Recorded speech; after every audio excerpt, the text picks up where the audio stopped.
Hey guys, I am back and I wanted to share something with you. I think I mentioned on my video when I shared my Hug in a Mug projects that I wanted to create a box for this because I don't know, I think maybe with all the work that I put into creating these little cute cups, that maybe some folks might want to keep these around for a little bit longer.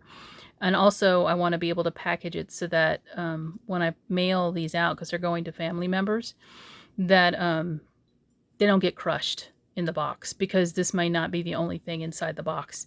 And if you didn't see that video, these are different projects I made. Like the cookies are different things, different dies and stamps. Or sorry, I just used dies for those. But for the Hug in a Mug and the saucer, these are all different die sets from the Greetery. And again, these do open up. The latte part is a lid, and it's hinged on this side of the latte cup, where you just pull the steam and it opens up the gift holder. So I can stash a little gift inside, and I'm planning on maybe gifting some smaller trinkets to some family members and putting it in here as the gift. And I also found my little spoons. I have these little spoons as stirrers for various things. And the reason I don't use like the wooden popsicle sticks is because these are plastic. And sometimes when you're working with things like resin, you don't want moisture inside the resin. So because these are plastic, they're probably better for mixing resin than, say, a wooden popsicle stick, which is made from wood and can have moisture. That's just something I learned from my husband, because he's more of an expert on resin than I am. And when I mean resin, I mean like the professional type of resin that really stinks. It's got a very chemical smell to it. So sometimes you should wear a respirator. Well, not sometimes. You should always wear a respirator when you're dealing with resin. That's safer, right? So anyway, I wanted to make a box for this, and I didn't want to make a box that was solid so that you couldn't see what it was, because I think it's much cuter this way. So I found my box, and this is a die that I've had in my stash. See, this is the thing. Again, I say this all the time. You guys know that I buy a lot of things, and I don't always have a reason for buying something. I just think I'll be able to use it in the future. So I will buy dies and stamps thinking something along the lines in the future that I want to make or might want to use it for. And this is exactly one of those instances. So I've been looking for a box that could actually fit the saucer, because the saucer is quite large. It's much larger than the cup or the mug. You can see it here. So I finally found a box in my stash. I went through all my steel rule dies, and I didn't have any. Well, that's not true. I have a steel rule die that could work, but it's way bigger than the actual mug. It would have been cuter because it's the Sizzix tea pot. That's a huge box, but I don't want to send that because I want more room in the box for other things that I'll be shipping out. So this is the box that I came up with. And again, I wanted it to be clear so that you could, whoever's receiving these, could see exactly what's in there. They will not see the gift because the gift is going to be inside the mug. They will be able to look at this until Christmas, and then they'll be able to open it up and check out the gift that's inside. So let me show you what I used to make this box. And first of all, the box itself is fully clear except for where I have the ribbon. So you can see it from all angles if you're looking at it. And I tied one of the tags that I've made for Christmas, and I shared a video on these tags already. You'll just have to search through that to find it. But you can see the mug, you can see all the things on the saucer. I just used a glue dot, and glue dots are my preferred adhesive for this type of thing because it's really tiny. You can still pull on pull on it to take it out, but it will stay in place for now. It's, a good temporary adhesive as well as permanent, depending on how you're using it. So for this particular box, and it's perfect, I'm going to show you it from the side because you can see the steam doesn't touch the lid of the box. It's just below, and that's the reason why I needed something of this height and this width. So this is a perfect box. It's got 6 sides.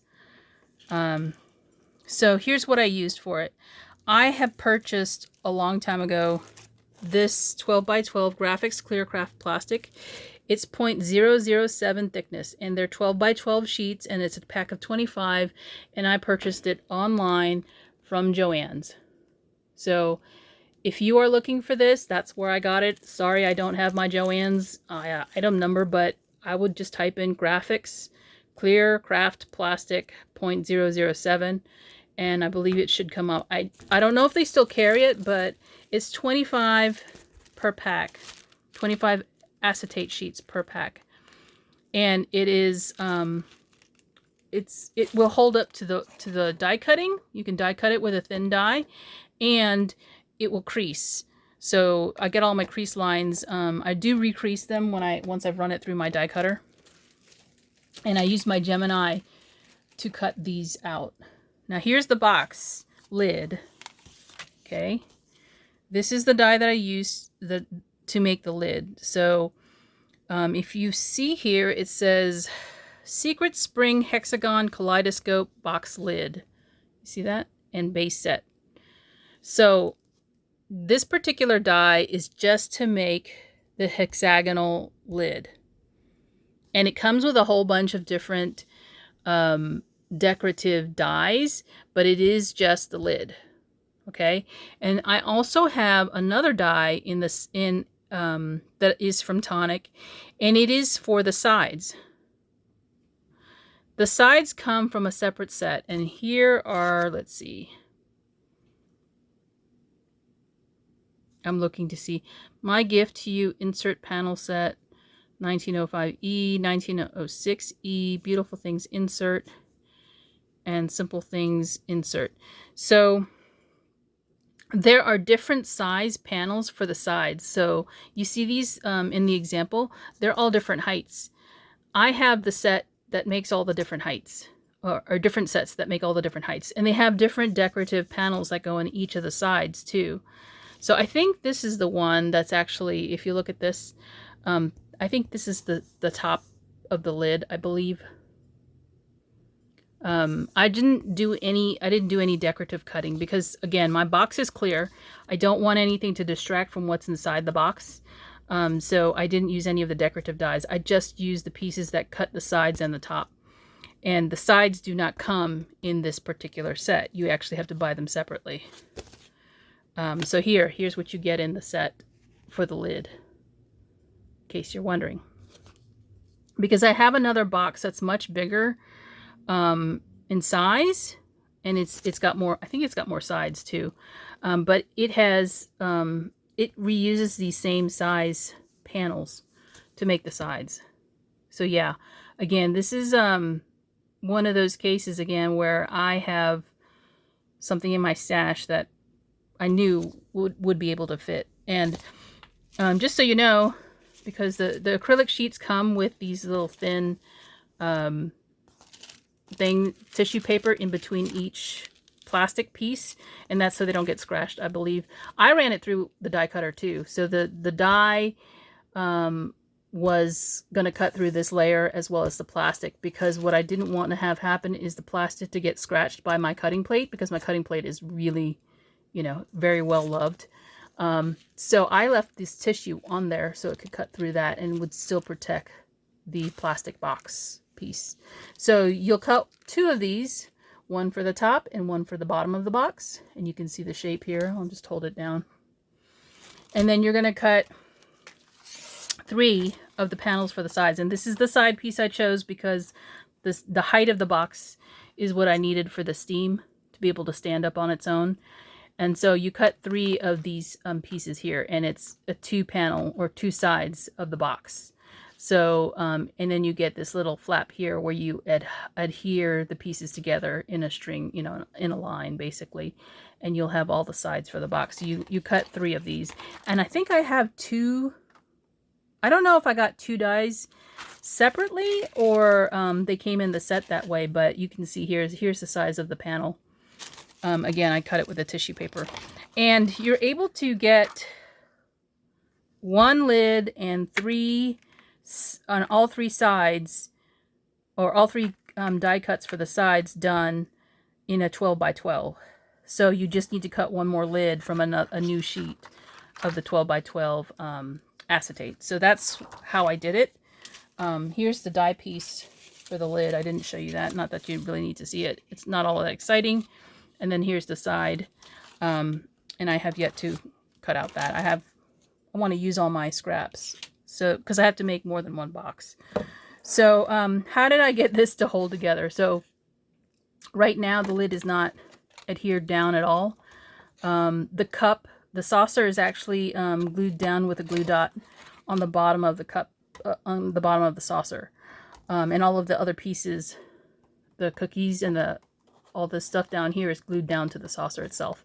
And the saucer is glued down, I'm sorry, the cup itself is glued down to the saucer. So nothing is going to move around inside. And I used glue dots again to adhere the sides together. And I put them strategically, I put them at the top of each of the panels and the bottom of each of the panels. And for the lid, because the lid has these little tabs to glue to the side, that's where the glue dot is to glue the sides together for the lid. So those are hidden by the ribbon, and that's the reason for the ribbon. The ribbon kind of keeps it all tightly, you know, what do you call it, in shape. And it lets me hide the glue dots, so you can't see them, you know, from the outside. You can see them if you're looking from the inside, obviously, but it's a little bit harder to see that way. And I think that works well. And, you know, look how the box is shaped. It's kind of misshapen, but once you put the lid on, you really don't see that. And I want to put it on this side because I want it to face a certain direction. I want my tag to be in front and face a certain direction. And I'm toying around with the idea of just putting one glue dot in here so that the lid stays on until the person wants to open it up. But here's the kind of the front piece where I have my tag, and then I'll put a to and from. I'll write to and from on this right here, and that is the box to house my little Hug in a Mug ornament, or, you know, gift box. It's a gift box inside of a gift box. But you can tell that there's a lot of work that went into creating the actual, you know, Hug in a Mug. But I think, you know, it'll make a nice keepsake for somebody, for any recipient getting this. And I have to make, let's see, 3 more boxes, unless I make more mugs. But that's what I came up with for the box. And I hope you enjoyed that. If you have any questions, leave them down below. And I'll talk to you later. Bye for now.